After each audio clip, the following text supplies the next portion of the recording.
Hey, what's up, everybody? This is going to be an extremely different video.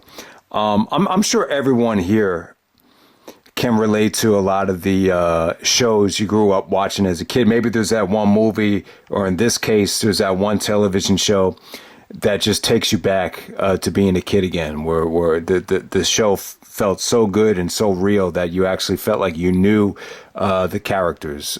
For me, it was actually a show called The Wonder Years. The show actually started filming in 1988. I believe they wrapped up around 1993. Interesting thing about the show was it was a narration type of storyline, reflection about the 60s. You know, the late 1960s going into the 70s, around the time when our country was in the Vietnam War.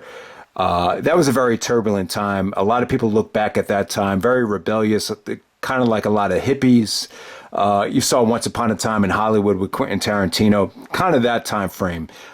So, you know, a lot of the baby boomers, you know, that were growing up, that's what they call the kids at that time, baby boomers. A lot of those kids, a lot of those people are very reflective on that time. They think it's like the glory days. You talk to anybody that lived through 1969, they talk about what a great year that was, especially in New York.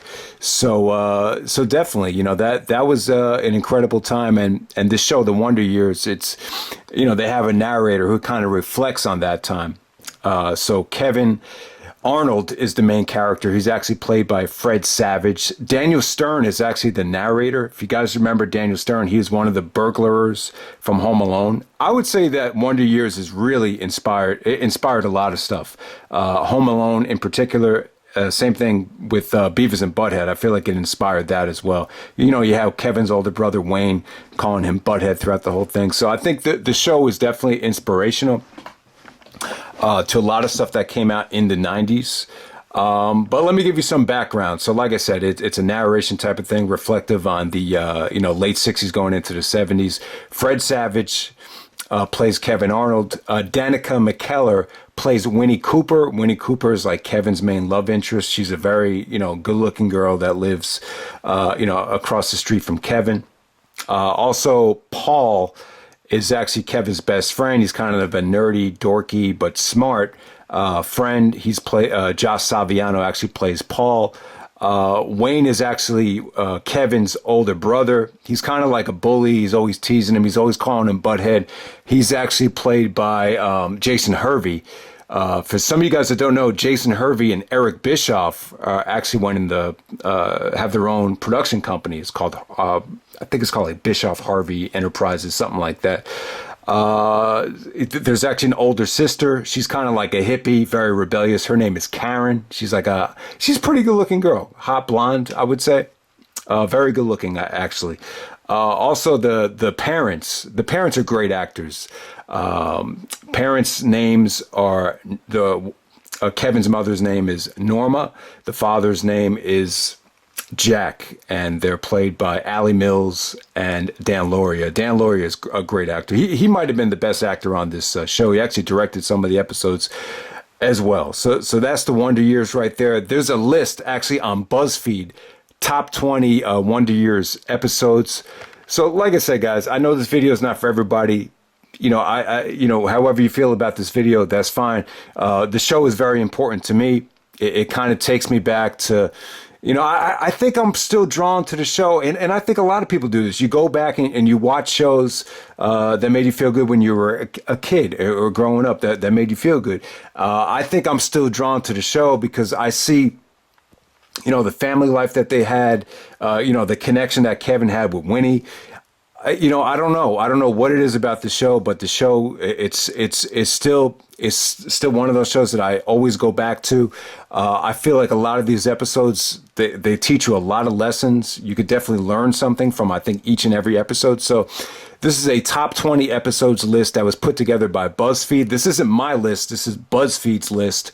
Their list, I think, is a pretty good list. I'm not sure, you know, there's a lot of episodes that are missing that were good, but I'm just going to say that the list is pretty accurate, and I'll get right down to it.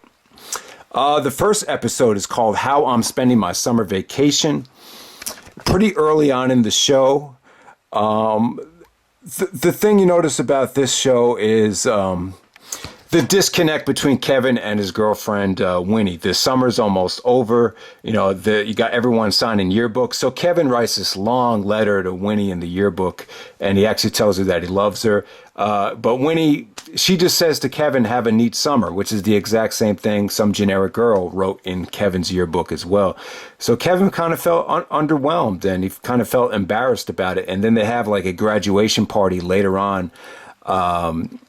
After school is finally over, and there's definitely a severe disconnect between Kevin and Winnie. The problem with Winnie is Winnie's brother had passed away in the Vietnam War, so she's still feeling the effects from that. The parents are going through a transitional time, that they're going away for the summer, and Winnie has a tough time expressing herself. And instead of really telling Kevin how she feels, she was kind of distant towards him, and it got to the point where Kevin was just like, "Winnie, what's going on?" And so it was just one of those episodes where you could feel the severe disconnect between Kevin and Winnie. And it's one of those things that I think guys go through, dating younger women or dating women in their teenage years, going into their teenage years, about how difficult sometimes it is to communicate with their partners. So that was the first episode. The next episode is number 19. They have the homecoming, a very emotional episode right here. Now let me give you some background story about Wayne, played by Jason Hervey, Eric Bischoff's partner. He was definitely the bully on this show, always calling Kevin butthead, really, really immature. But in this episode, you really see him come out of his shell and show a very gentle side, a very caring side to his friend Wart. There's a previous episode where Wayne and Wart actually want to go off to Vietnam together. Wayne's father, Dan Lauria, is very adamant that he doesn't do it. When Wayne tried to get went behind his back and tried to get the physical, Wayne actually failed the physical, so he did not go to Vietnam. But Wayne's friend did, Wart. A couple months later, Wart comes back, and it shows. The episode really illustrates how difficult it was for a lot of the soldiers that went off to Vietnam and would come back. There was just a lot of mixed feelings. When he did come back, that some woman called him baby killer when they were at a high school football game. And everyone was like, "Man, did you kill anybody? And he was like, "Man, it was nothing like that." And you could just tell it just wasn't the same person. He actually left the game and took his clothes off and was just kind of sitting alone. And then Wayne went up to him and just gave him his own clothes and gave him a big hug. And it was really, it shows you the other side of Wayne, the maturity of Wayne, and it definitely shows you that what a lot of the guys that were forced to go, or not forced, but went over to Vietnam had to endure the post traumatic stress syndrome. All right, so the next one is called The House That Jack Built at number 18. Basically, the father is very controlling at certain points, and the older sister Karen, she's very rebellious. She's kind of like a hippie. She was always in a rush to get out of the house, so she was going to go away to college and be in a dorm. However, though, she actually said to her parents, "Listen, I'm not going to do the dorm thing. I'm going to move in. I'm going to move in and share a house with somebody." Little did he know, when the father goes to the house and tries to renovate it and tries to do some carpentry work, he finds out that she's actually moving in with a boyfriend, and he's very upset. You see a lot of nasty facial expressions, and so basically the father just doesn't want to accept that the girl is growing up, and and Karen, the older sister's like, "Daddy, times have changed. Why can't you change your way of thinking? It's time to move on." He's like, "I don't want to change." So the episode really deals with the changing of the times, as you see in the late 60s going into the early 70s. It was definitely a new generation, and you could definitely feel the generational divide between father and daughter in that episode. That's The House That Jack Built. Number 17, Carnal Knowledge. This is about sex. High school kids, they illustrates the fact that they're all very curious about sex. So they all tried to go out and sneak into a dirty movie. At the time, Kevin's best friend, Paul, he was having some, his parents invited, some friends over, and one of them actually ended up being a pretty, smart but hot girl. and Paul ended up having sex with the girl like straight up out of nowhere, and it was really funny because you know Paul ended up doing and was actually having sex while Kevin and his friends were, making a big deal about sneaking into some stupid, dirty movie. But at the same time, Paul is already, he already had sex. And, but Paul doesn't, he's kind of weird about it. He said it happened so fast that he didn't know how to feel about it. And then Kevin kind of gave it away at school. So Paul felt betrayed by that. And, it was just one of those, looking back on it, it was just one of those, instances where I think younger guys are learning about exploring their sexuality, and they're just not very comfortable in doing so. So it was one of those episodes. It was shocking that someone is nerdy and is someone like Paul, who's such a good mannered kid, would be the first one to have promiscuous sex like that. And it was just kind of ironic how it played out. But in the storyline, Kevin is just like shocked. And so it's a very interesting episode that really explores the unexpectancies of teenage sexuality, I would say. Number 16, they have an episode called Denial. This is a really tough episode. The great thing about this is Kevin gets dumped by Winnie, and it just really hurts. And by the end of the episode, he finally connects with his father. The father really, after they kind of had a turbulent and disconnecting relationship over the first few seasons, you see them hug, and Kevin starts crying in his dad's arms.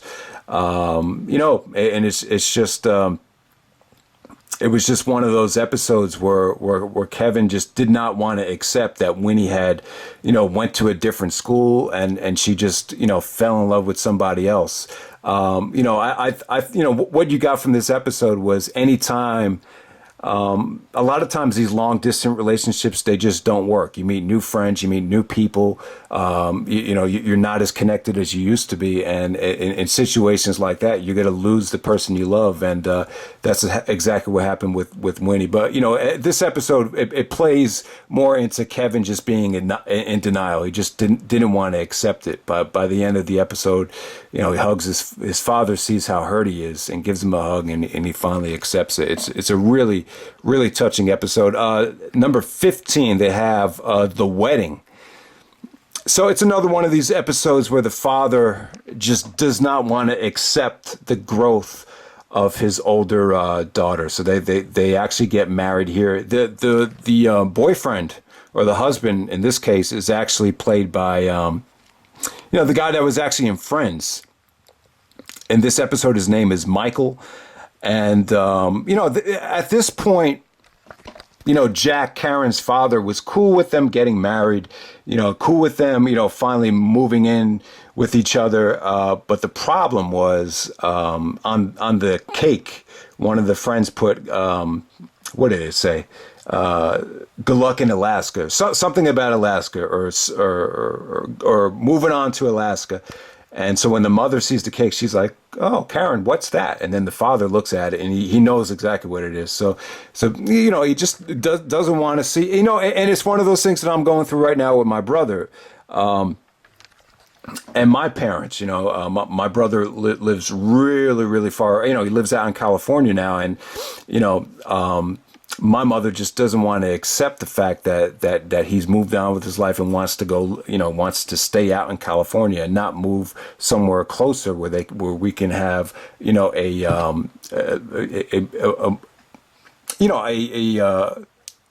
more of a closer relationship, so to say.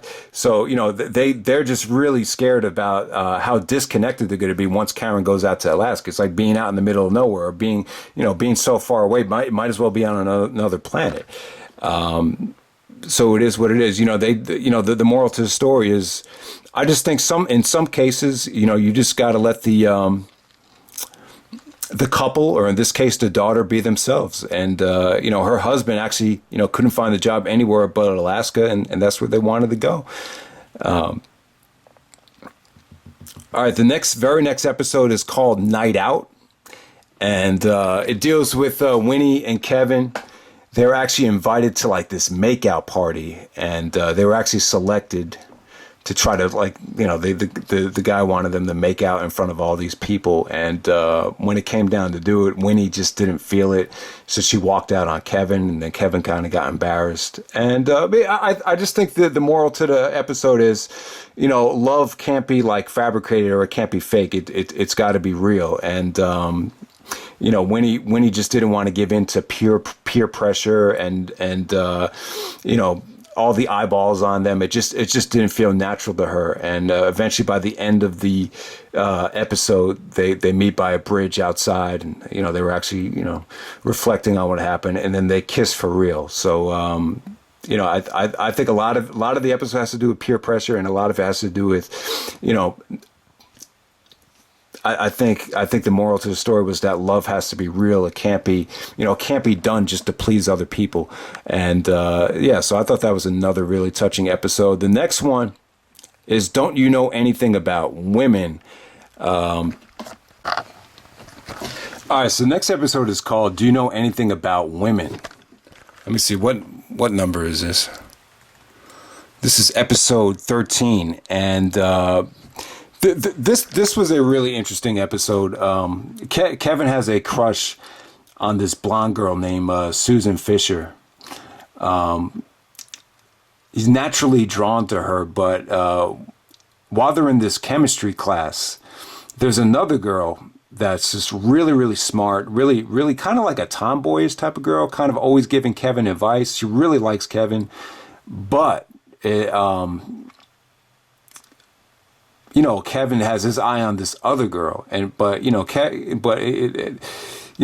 can't. He wasn't able to get her to go to the dance. She was actually going with somebody else. But by the time they actually go to this dance,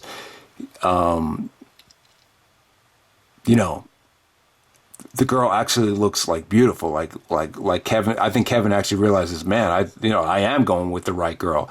But for some reason, like, he felt compelled, like, to try to dance with the hot blonde that he was attracted to at the dance. And when he went up to her, there was a severe disconnect. She kind of turned out to be a dud. There was just, she really wasn't interested in him. She was still, affiliated with her other boyfriend. And, Kevin was trying way too hard to impress her, that he ended up hurting the other girl's feelings. And so, the girl they actually went to the dance with said to him, she's really not that great. And, at the end of the episode, Kevin's left with nothing. No, not the date he came with, not the blonde he wanted, not even Winnie. And, it just goes to show you. I think the moral to the episode is if you really feel the connection with that person, then don't try to force it. Go with your instinct, and go with the girl that you feel really, really connected to. Don't go with the girl that you really don't know or really are hesitant about. So that was really good. Now, I thought that the girl that played the tomboy, or the really, really smart, funny girl, whatever you want to call her, her acting name is Maya Bruton. Yeah, she was really, really good. It's a shame that she wasn't in more episodes, but let's move on to the next one. We have Private Butthead. Yeah, this is the episode where Wayne wants to go to, go overseas and go to Vietnam and go to the military. But Wayne's father is just very hesitant. But when he does give in, Wayne actually feels the physical.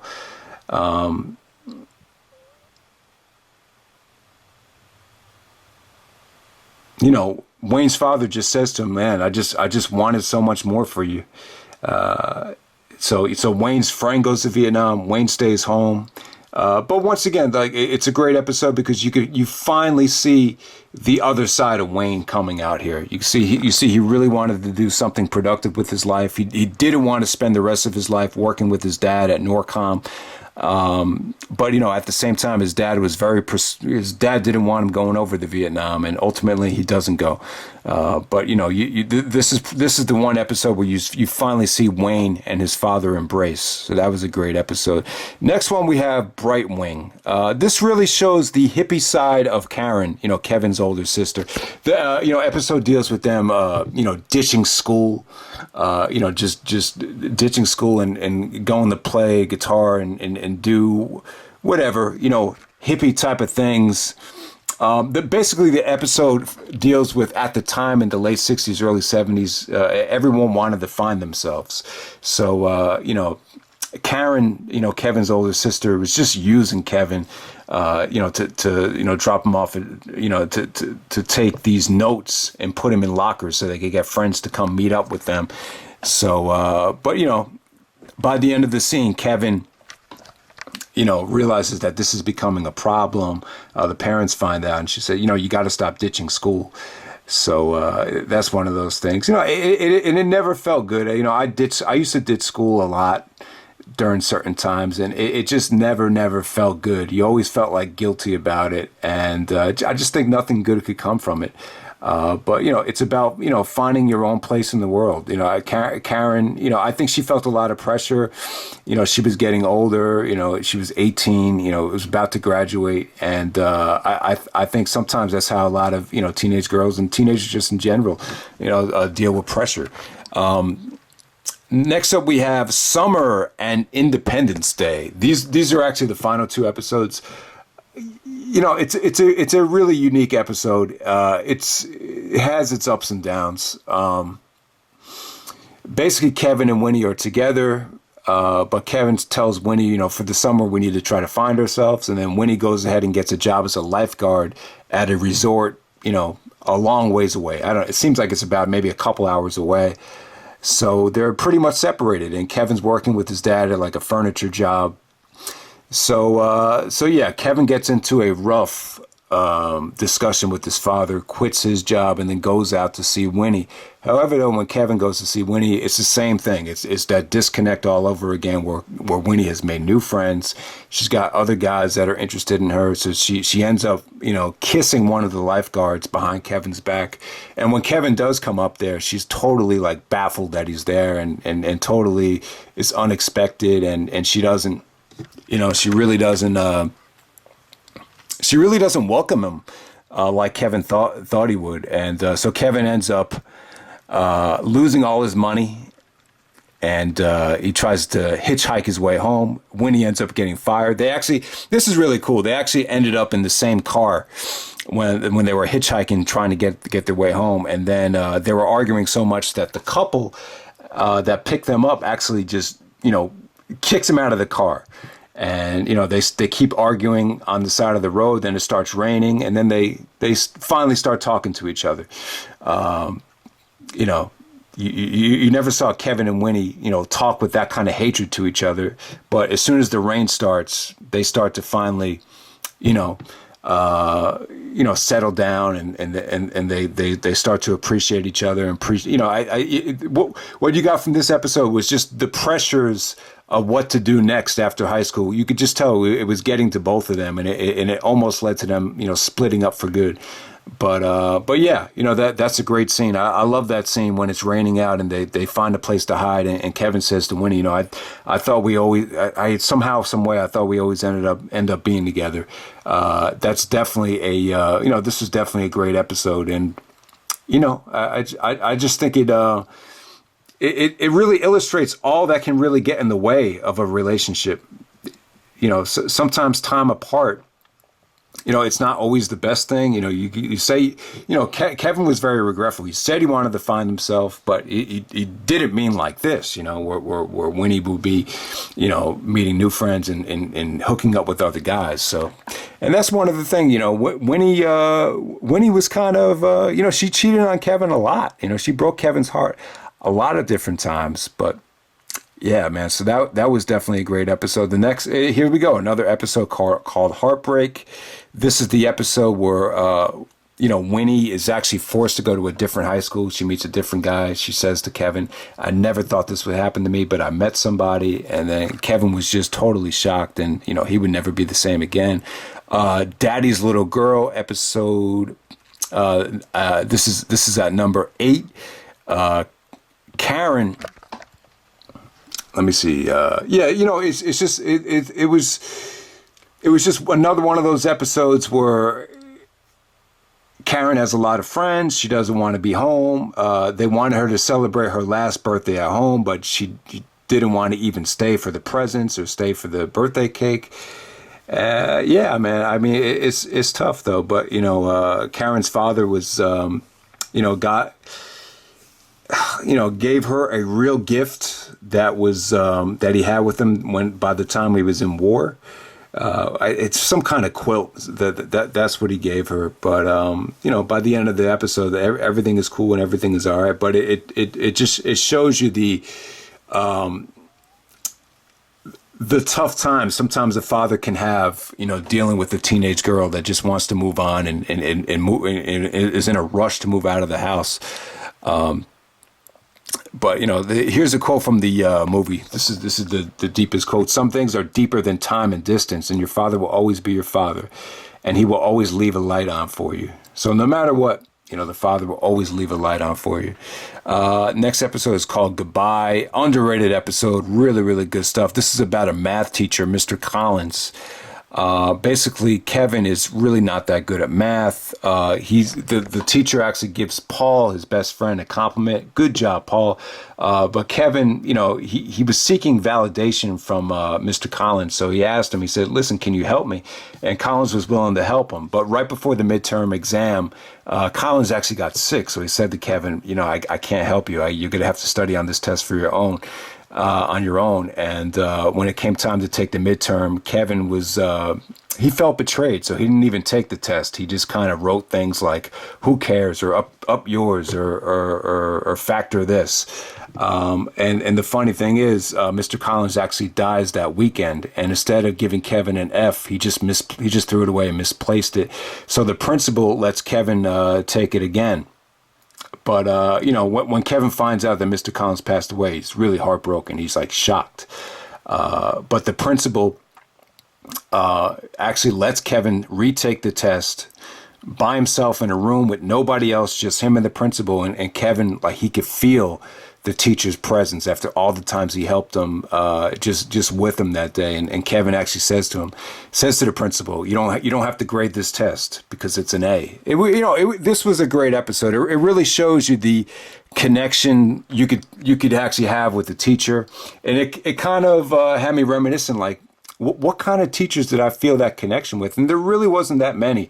But if you could find a teacher that's willing to, spend extra time to help you out and make sure you get that extra grade, it's really admirable that a teacher can, give that amount of extra time to someone that's willing to learn.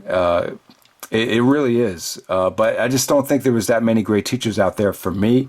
But in this episode right here, Mr. Collins, he was a very hard math teacher, very tough to please, but you can tell he was the episode, you could tell Kevin really got into the work because of how good of a teacher Mr. Collins was and what he was willing to do. And the only reason he wasn't willing to help him study for the test is because he was sick, but he didn't want to tell that to Kevin. So next episode is called My Father's Office. Season 1, episode 3, really, really early on in the series. Basically, when Kevin's father comes home, he's always angry, bitter, kind of grumpy. So Kevin's like, "Yeah, Dad, what do you do at work?" And he's like, I work at Intercom." And he's like, "Well, what do you do at Intercom?"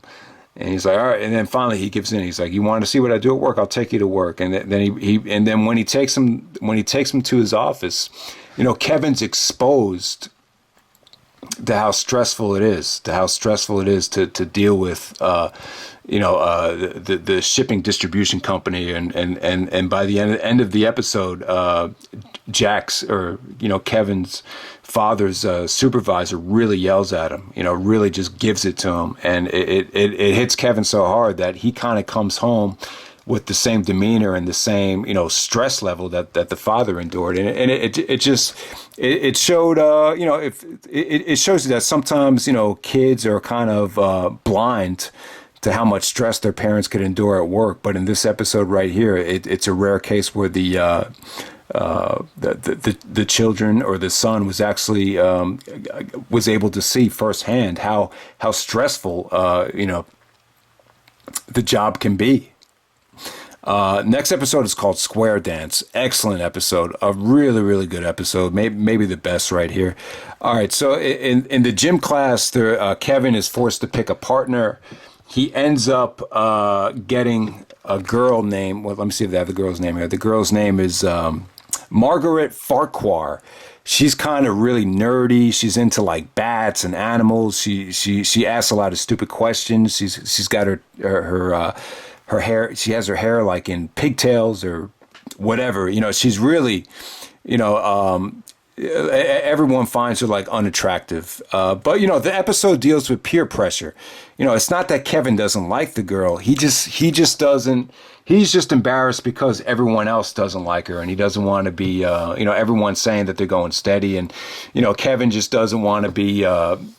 He doesn't want people laughing at him. So. The funny thing is, Kevin admits in the episode that he found the girl really interesting.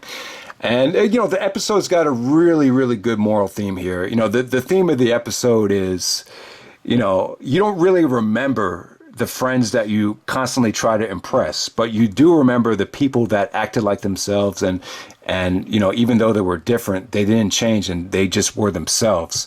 And that's what really the episode's about. It's about, a lot of it has to do with peer pressure, but a lot of it is just, you're really going to remember the people that act like themselves. And, I'll tell you, the ending to this episode was really, really well done. It really was. Kevin thought the girl was kind of dumb. She thought he was interesting, but it was to the point where he actually thought the girl would fall for this. We could still be friends, but as long as we don't talk to each other. So it's okay if we don't talk anymore. And, he was kind of playing the girl for an idiot, but, the girl's actually pretty smart. She says, why do you want to talk to me? And then the whole friggin' school is like listening, and it really made Kevin look like a douche. And so, the really valuable lesson was learned there. So definitely good stuff there. Next episode is called Pottery Will Get You Nowhere.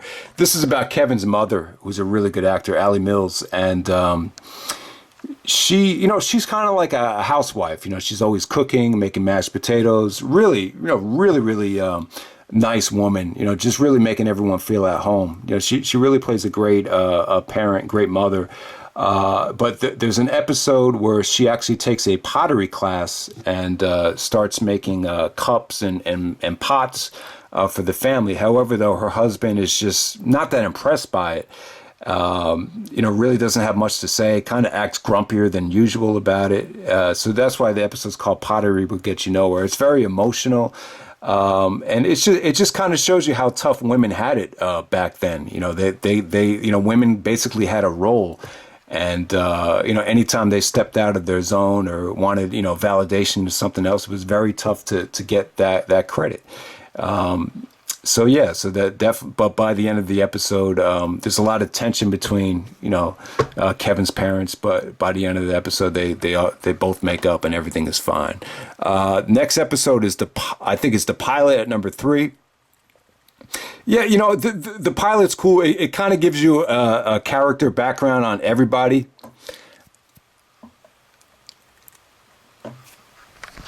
The most important thing is Winnie Cooper's brother actually goes over to Vietnam, and Winnie finds out that he passed away. And the ending of the episode, it shows Kevin and Winnie kissing in a park.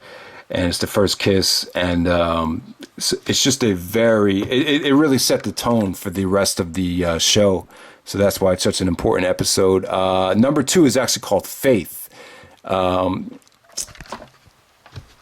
This story is actually about taxes. At the time, Norma, Kevin's mother, actually lost the tax receipts.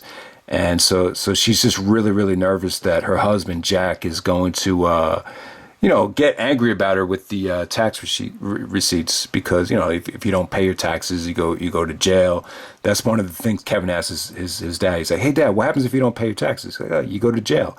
So Norma's really just nervous the whole episode about the tax receipts, where she really acts out of character. Usually she's nice and she's warm to everybody. Here she just looks nervous as hell.